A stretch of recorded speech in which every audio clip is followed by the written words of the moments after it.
ناظرین آپ کو خوش آمدید کہیں گے ہماری خصوصی ٹرانسمیشن میرا گھر میری جنت اور گھر رہیے محفوظ رہیے بھی. میں ہوں سمینہ رانا اور میرے ساتھ موجود ہیں مونا عالم.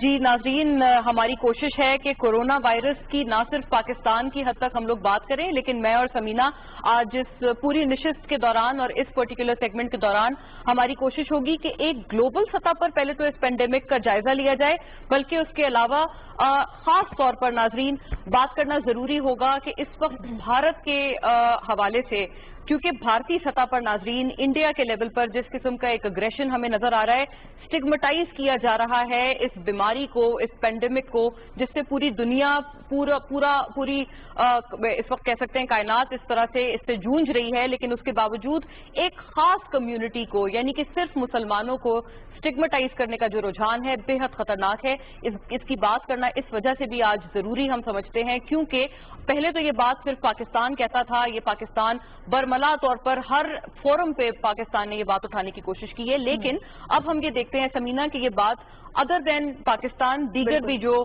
دنیا ہے، خاص طور پر جو گلف ممالک ہیں، اب ان میں بھی اس کی گونج سنائی دیتی ہے. بالکل مونا، آپ نے ٹھیک کہا ہے کہ ایک جانب جب کورونا کی وبا کو لے کر ہم دیکھتے ہیں کہ جو عالمی رہنما ہیں وہ اس بات پر متفق ہو گئے ہیں کہ اب اشتعال انگیزی یا ایسی نفرت انگیزیوں کو چھوڑ کر انسانیت کو بچانے کی طرف توجہ دی جائے. لیکن اس ساری صورتحال کے بعد ہم دیکھتے ہیں کہ مودی کا ہندوتوا نظریہ اور فسطائیت جو ہے وہ پوری طرح سے برقرار ہے، اور اب کورونا کو ہی ڈھال بنا کر بھارت میں مسئلے والے مسلمانوں کے ساتھ زیادتیوں کا سلسلہ بدستور جاری ہے. اور انہیں مونا ہم دیکھتے ہیں کہ وہاں پر جو مسلمان ہیں انہیں کورونا پھیلانے کا ذمہ دار قرار دے کر گرفتاریاں کی جا رہی ہیں، ان پہ تشدد کیا جا رہا ہے، یہاں تک کہ انہیں قتل کرنے تک کا حکم دے دیا گیا ہے کہ جہاں جہاں بھی مذہبی اجتماعات انہیں گرفتار کیا جائے کیونکہ یہ کورونا پھیلا رہے ہیں. تو ہم دیکھتے ہیں کہ ایک طرف تو دنیا کا جو ایک نظریہ ہے معیشت کے جو خطرات ہیں جس سے نمٹنے کے لیے اب دنیا ایک طرف تو اب انسانیت کو بچانے کے لیے اپنے لوگوں کی جانیں بچانے کے لیے حکمت عملی بنا رہی ہے، لیکن دوسری طرف معیشت کو کیسے بچانا ہے اس کی طرف بھی دیکھا جا رہا ہے. لیکن بھارت میں صورتحال تو بالکل برعکس دکھتی ہے، وہاں پر تو صرف ایک ہی ایجنڈا ہے اور وہ یہ ہے کہ مسلمانوں کو کس طرح سے سائیڈ لائن لگایا جائے، جو مسلم وہاں پر بستے ہیں ان کے حقوق کس طرح سے دبائے جائیں اور کون سا ہتھ کنڈا استعمال کیا جائے کہ ان کے جو حقوق ہیں آزادی کے وہ سلب کر لیے جائیں. جی رائٹ، بالکل دیٹس کریکٹ، اور سمینہ نے بھی اس کو بہت واضح طور پر بتایا ہے. ناظرین، ہم اپنے پہلے جو ہمارے مہمان ہیں جو اس پرٹیکولر سیگمنٹ میں ہمارا ساتھ دے رہے ہیں، میں تعارف کراتی چلوں. ناظرین، ladies and gentleman, we are joined by mister Michael Kugelman who is a senior journalist, who is a senior analyst, and he has his expertise particularly on the South Asian region. So we'll very relevantly speak to Michael regarding what is happening in India and how the pandemic is being stigmatized to Muslims only. Hello Michael, it's a pleasure that you've joined us. We have you through Skype, and I'm sure all of the audience who are listening to you here in Pakistan as well as abroad, they'd like to listen from you, they'd like to learn from you. How do you think this particular Islamophobia or the Islamophobic elements in India have just going on unabatedly owing to this pandemic as well now, because it doesn't seem to come to a rest anytime soon? Well, you're absolutely right. Thank you for having me. Some of us may have thought that this pandemic, this complex global emergency, would make all of these long-standing prejudices and discrimination go away with countries coming together to tackle this huge threat. But of course that has not happened. It certainly has not happened in India, where we've seen this long-standing Islamophobia and this very toxic social agenda, this Hindu nationalist agenda, being pursued aggressively by the Indian government. It has remained in place. Nothing has changed. That agenda has not changed, even as the Indian government confronts the coronavirus pandemic. So in that regard, what we're seeing happen now, the Islamophobia, the fear-mongering and the blaming Muslims, scapegoating Muslims for what's happening, it's not new. It's a continuation of what we've been seeing, of course, in India over the last few years at least.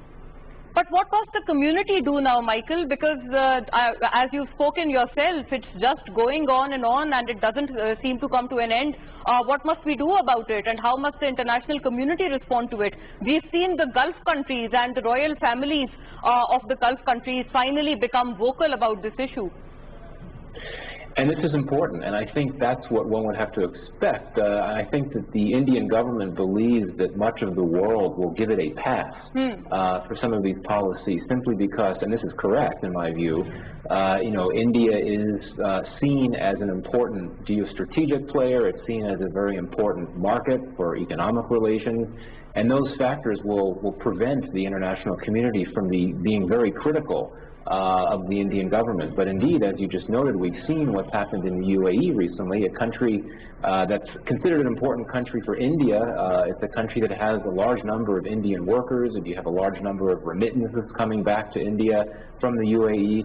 So I think that's what you would have to hope for, particularly the Muslim majority countries in the world, such as Saudi Arabia, which had been fairly quiet in terms of responding to what India has done as it has carried out this aggressive Hindu nationalist strategy that has caused tremendous threats and troubles for the Muslim community in India. But I don't think we should overstate the potential for the international community, outside of countries like Pakistan, of course, to actually push back and criticize India. I just think that this is a country, India, that is seen as a significant world player and as a significant market. And, this is the way the world works, unfortunately. These practical, realistic considerations about international relations loom large. And if the world sees India as a key player, an important country that plays an important role in the world community and all that, it's going to take a lot. But if the Indian government continues to intensify these crackdowns on Muslims, if it continues to carry out this agenda, and it may well do that, because after the pandemic is gone, the Indian government may want to try to distract its supporters from the economic problems that will arise in India by stepping up the game and intensifying its pursuit of this agenda. If that continues and it becomes worse, then maybe you would start to get more of a response from the international community. I do think it'll be muted for now. So ultimately, there are going to be repercussions that you suggest for the Indian government if they continue with this agenda, which is most likely to happen. Talking about this, the English media has gone to the extent that they've said fake news is being fueled only to just exaggerate and to aggravate this aggression against the Muslims in India. And the Muslims are just falling prey to this fake news phenomenon being spread there. How do you see this? Is it just going dangerous by the day, or as we speak? Well, at a time like this, when you have this unprecedented public health crisis, a pandemic like coronavirus, you need to have a free media, you need to have accurate information. Unfortunately, we live in a world that's rife with fake news, and social media, of course, is a place that has really functioned as a vehicle to convey that fake news to so many places. So it's really a bad combination. Certainly in India, you do have a number of outlets that are trying to bring truth to what's going on and are willing to push back against the government and its policies, but they do face a fair amount of pressure. But unfortunately, indeed, as you suggest, there are several English language TV outlets that are very popular. Yes. They're very right-wing, and they essentially parrot the perspective of the Indian government. And those are the main perpetrators of this fake news. And what I find troubling is that the government, including the man at the top, the Prime Minister, does not say anything to try to say, okay, this is fake news, this is not right, this is how things are. There's radio silence from the top. And I think that's very, very troubling. But ultimately, Michael, is it redeeming that the Indian Prime Minister Narendra Modi had to put up a tweet to stop it and to stop giving communal colors to the entire pandemic, the situation that is there in India? So do you think some kind of pressure has worked to some extent? Well, yes. I mean, credit to the Prime Minister for sending out that tweet the other day, but I do think that was a response to pressure, perhaps from the UAE government, quite frankly. The pattern that I've seen with Prime Minister Modi is that he doesn't really say anything. When you have all this communal violence playing out in the country, including when you had those deadly riots in New Delhi when President Donald Trump was in India, radio silence from the top until the very end. It was too late. That's when you get the messages calling for unity and solidarity. But those messages ideally need to be out there sooner. The problem is that the BJP agenda and ideology really does not emphasize this notion of interfaith harmony and communal harmony. Unfortunately, it's the opposite. It proposes, it emphasizes this idea of Hindu nationalism, that Hinduism should be elevated and enhanced within the state and within society. That goes against the idea of interfaith solidarity and unity.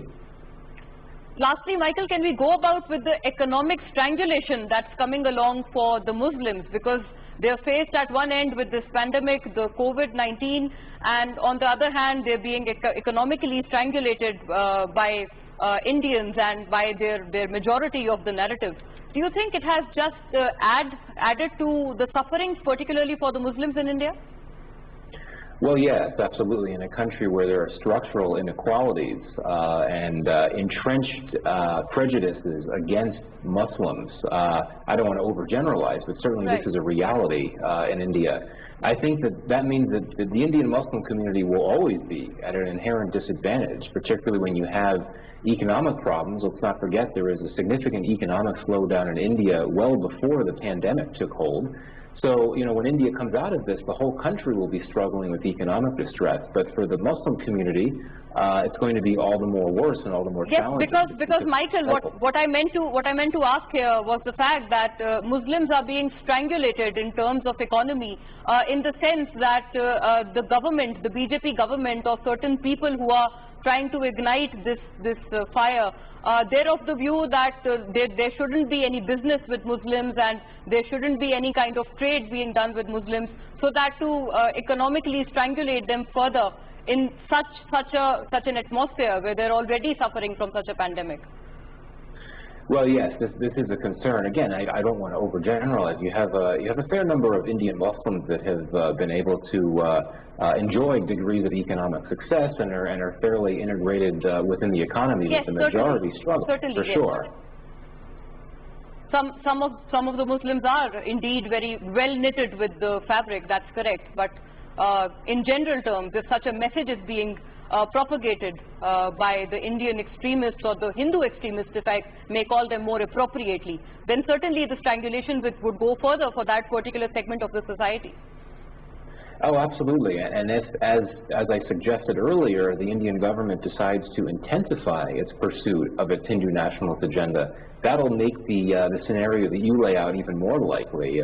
If the idea is to sort of set the Muslim community aside, focus on elevating the Hindu majority, then I think that the economic consequences for the very large Indian Muslim community could be considerable as well. So it's just one of many tremendous challenges and obstacles and difficulties and threats that this very large Muslim community in India faces and will continue to face now, and as the country tries to emerge from the pandemic. Right. Thanks a lot, Michael Kugelman. It was a rather pleasure speaking to you, and with the same hopes that we all emerge successfully from this pandemic.